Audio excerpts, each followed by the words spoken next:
Welcome back to another technical deep dive here in the debug zone. Today, we're tackling a big question and breaking it down with insights from other users. Hopefully, this clears up some misconceptions and helps you get the answer you need.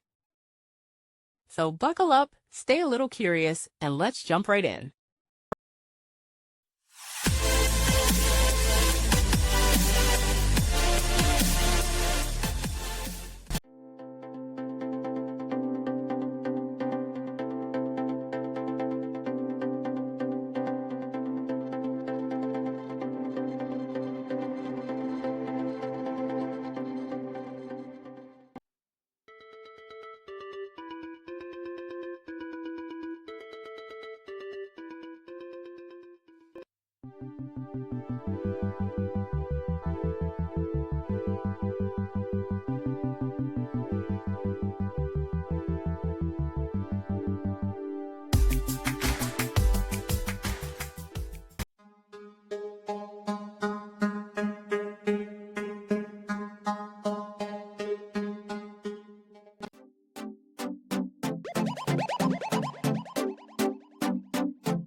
And that's a wrap. I hope you found the answer you were looking for. If you did, take a second to hit that subscribe button. It really helps out.